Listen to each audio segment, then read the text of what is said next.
अस्सलाम वालेकुम नाज़रीन। इस वीडियो में मैं सिहाह सित्ता के सिर्फ वो पॉइंट डिस्कस कर रही हूँ जो कि फिर पीके हिट्टी की बुक के अंदर हैं, क्योंकि इससे क्वेश्चन बनते हैं। इसके बाहर से क्वेश्चंस मैंने जो ऑब्ज़र्व किया है वो कम आए हैं। ज़्यादातर इसके अंदर जो है उसी से ज़्यादा बनते हैं। कभी हिजरी वगैरह पूछी है तो उसकी तादाद कम है, जो इसके अंदर जो क्वेश्चंस हैं उसी से ज़्यादा बनते हैं।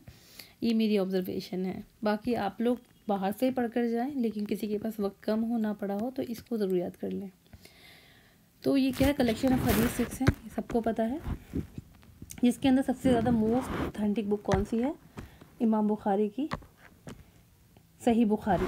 इनका नाम क्या है? इनका नाम इंपॉर्टेंट है, मोहम्मद बिन इस्माइल इनका नाम है। 810 से इनकी लाइफ स्पैन है, 60 साल का इनका लाइफ स्पैन है। इस तरीके से याद रख सकते हैं। एक चीज़ और अहम ये है कि इन सब का लाइफ स्पैन बहुत थोड़े थोड़े मामूली फ़र्क से ही है, तो याद रखने में इस तरीके से याद कर सकते हैं कि ये से 5 साल छोटे हैं, 10 साल छोटे हैं, इस तरीके से याद कर सकते हैं। अल बुखारी, ये कौन थे? पर्शियन थे। वैसे ये सारे एक आसपास के एरिया के ही हैं। और इन्होंने क्या किया, पर्शियन थे ये, और 6 लाख हदीस है। ये पेपर में सवाल आया हुआ है 6 लाख हदीसों के ऊपर। 6 लाख हदीसें जमा की 1000 शेख से, ठीक है। और 16 साल तक कैसे जमा किए हैं? 10-15 दिन में, 1 साल पढ़ाई करके, 6 साल पढ़ाई करके नहीं किए। 16 साल तक बड़ी मुशक्क़त की है, सफ़र किया इन्होंने। कहाँ कहाँ का? पर्शिया का, इराक़ का, सीरिया का, हिजाज़ का और इजिप्ट का। इन्होंने इतनी जगह सफ़र किया है, तब जाके इतनी हदीसें जमा की हैं। इसके बाद इमाम बुखारी के बारे में क्या है कि इनकी कलेक्शन जो है, इसके बारे में ये इनकी राय है, यानी कि जो ऑथर हैं ये कहते हैं कि कासी सेक्रेड कैरेक्टर है, यानी कि ऐसा हम लोग मानते हैं, असल में नहीं है। असल में कुरान ज़्यादा सेक्रेड है, इसको हम मानते हैं कुरान के बाद। तो next to the Quran, this is a book that has exerted the greatest influence over the Muslim mind, यानी कि मुस्लिम माइंड के ऊपर जो है ये कुरान के बाद बहुत गहरी छाप छोड़ती है। लेकिन ऐसा नहीं है, इसके पीछे वजूहात हैं, बहुत सारी चीज़ें हैं जो मुसलमान इस बुक को जो है इमाम बुखारी की हदीस की बुक को सेक्रेड मानते हैं या ऑथेंटिक मानते हैं। इसके एक अहम पॉइंट ये है कि आ सकता, अभी तक तो ये पूछा नहीं गया है पेपर में। मैंने 2004 से लेकर अब तक के जितने क्वेश्चन पेपर देखे, मैं भी पूछ रही, क्योंकि पीके हिट्टी से कुछ भी पूछ सकते हैं। तो ये पीके हिट्टी का पॉइंट है। समरकंद में इनका मज़ार है, ये पूछ सकते हैं, और इनके मज़ार को आज ही पिलग्रिम्स जो हैं वो विज़िट करते हैं। उसके बाद नेक्स्ट पे आते हैं तो मुस्लिम इब्ने हज्जाज हैं। मुस्लिम इब्ने हज्जाज इमाम मुस्लिम हैं, और ये कहाँ के? नैशापुर के हैं। तो अगर हम देखें तो 875 में इनकी डेथ हुई है। तो इनसे बस, अगर इनसे देखें इमाम बुखारी से, तो बस 5 साल का ही डिफरेंस बैठता है। 5 साल बाद ही इनका इंतकाल हुआ है, ठीक है। तो ऐसे भी ऐसा सकता है कि इमाम मुस्लिम की का जो इंतकाल है वो इमाम बुखारी से 5 साल बाद इंतकाल हुआ है, ठीक है। इनकी किताब को भी सही कहा गया है, तो इसलिए जो इनकी जो ये बुखारी है और जो ये सही मुस्लिम है, इन दोनों को क्या कहा गया है? टू जेन्युइन बुक, यानी कि सही है, जिसे हम अरबी में बोलते हैं।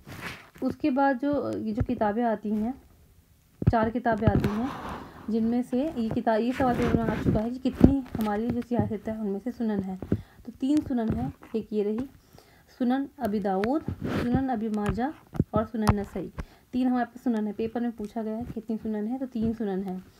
तो ये वैसे काउंट करके लिख सकते हैं, जिनको मालूम होगा, जिनको नहीं मालूम होगा वो धोखा खा सकते हैं। और एक जामे है हमारे पास सियासत में से। वैसे तो और भी जामे हैं, लेकिन वैसे एक जामे है जो कि जामे तिरमिज़ी है। तो यहाँ पे हम देख लेते हैं कि इमाम मुस्लिम कहाँ के हैं? नैशापुर के हैं, और 875 में, यानी कि इमाम बुखारी से बस 5 साल बाद इनका इंतकाल हुआ है। तो ठीक उस तरीके से हिजरी जब याद करेंगे तो उसमें भी जोड़ लीजिएगा, ठीक है। इस तरीके से अब क्या है, नेक्स्ट पे कौन है? इमाम अबू दाऊद, ये बसरा के हैं। अच्छा, अगर अदर बुक्स में देखेंगे तो अदर बुक्स में ये बसरा के नहीं दिखाएगा, वहाँ पे सिजिस्तानी दिखाएगा। तो सिजिस्तानी पेपर में आए तो सिजिस्तानी लगा दीजिए, बसरा है तो बसरा दिखा दीजिए, क्योंकि सिजिस्तान में पैदा हुए हैं, लेकिन जो इन्होंने अपने खदमात अंजाम दी हैं बसरा में दी हैं। इनकी डेट ऑफ डेथ बड़ी अच्छी है, जैसे इमाम गज़ाली की 4 टाइम्स 1 है, ठीक उसी तरह से इनकी 3 टाइम्स 8 है। इमाम तिरमिज़ी 892 है इनकी। और इमाम तिरमिज़ी के बाद आते हैं सुनन इब्न माजा। ये जो कज़वीन में जो पैदा हुए हैं, या कज़वीन के जो हैं इमाम इब्न माजा, इनका ये वाला सवाल कज़वीन वाला कई दफ़ा आ चुका है, ये कज़वीन वाला सवाल, तो इसको तो देख लें। कज़वीन वाला सवाल जो है ये कई दफ़ा आया है, और ये मुझे लगता है कि ये फ़्लिप के हिट्टी में होने की वजह से ही कई दफ़ा आया है, बाकियों का इतना नहीं आया है। और इनकी डेथ क्या है 886, देख लें इतनी कितनी करीब करीब है। इमाम अबू दाऊद 888, इमाम अब इब्न माजा जो है वो 886 और इमाम तिरमिज़ी 892। तो इसका हिसाब किताब बैठा के लाइन से याद कर लें डेथ के हिसाब से। और सुनन नसई जो है, यानी कि इमाम नसई ने लिखी है, तो इनकी जो वफ़ात हुई है मक्का में हुई है, 915 में हुई है। तो फिर ये इंपॉर्टेंट है, ये पूछ सकते हैं इनके वाले कि इनकी वफ़ात कहाँ हुई है इमाम नसई की, क्योंकि ये है तो नैशापुरी, क्योंकि इनके नाम के आगे नसई लिखा हुआ है, लेकिन देखिए डिफरेंट प्लेस पे इनका इंतकाल हुआ है मक्का में, तो ये पूछ सकते हैं। आज के वीडियो में इतना ही, बस ये पीके के पॉइंट्स भी डिस्कस कर लेते कि कोई ज़्यादा ना पढ़ना चाहे तो बस पीके के पॉइंट्स याद कर ले। फिर अगली वीडियो में मिलेंगे। अस्सलाम वालेकुम।